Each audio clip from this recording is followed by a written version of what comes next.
c'est comme vivre un enfer. Oui, notre vie actuelle est devenue un enfer. Des chaudes de l'âme de Martin Camus-Mime, qui dégoulinent sur son visage, vraisemblablement en signe de regret, un peu plus d'une semaine après la désormais affaire Malika.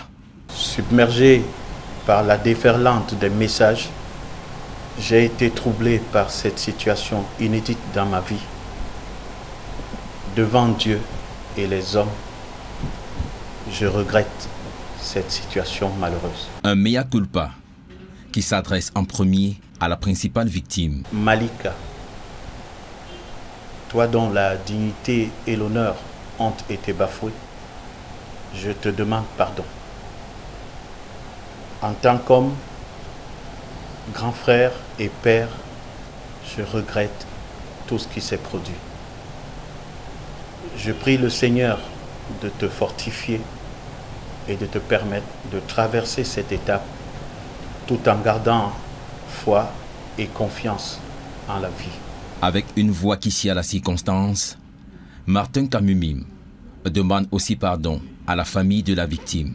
Je voudrais à présent m'adresser à ta famille qui s'est brusquement retrouvée sur les feux des projecteurs sans son consentement, malgré elle.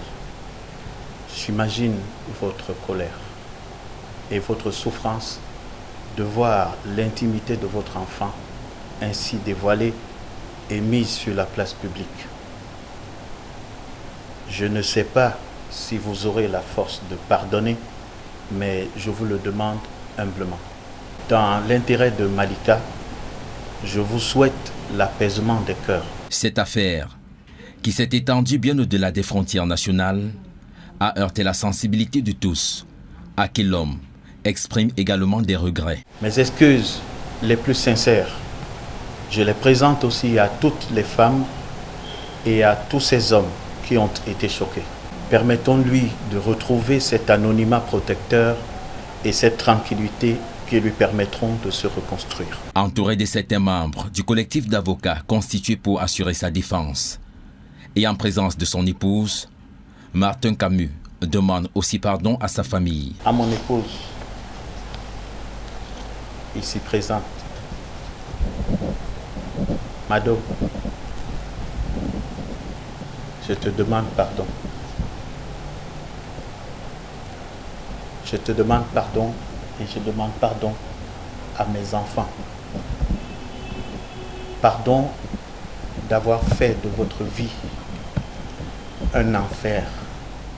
À propos de la citation directe déposée par le collectif qui doit assurer la défense de la victime, l'un de ses avocats, Maître Patrice Oum, dit attendre la notification et assure quant à la sincérité du pardon demandé par son client. Dès qu'on aura la citation directe qui a été déposée, mon client et moi, et ma consoeur Med Migaïdia, on s'essayera en préparant notre dossier. Martin a estimé à un moment donné qu'il doit demander pardon, il l'a fait.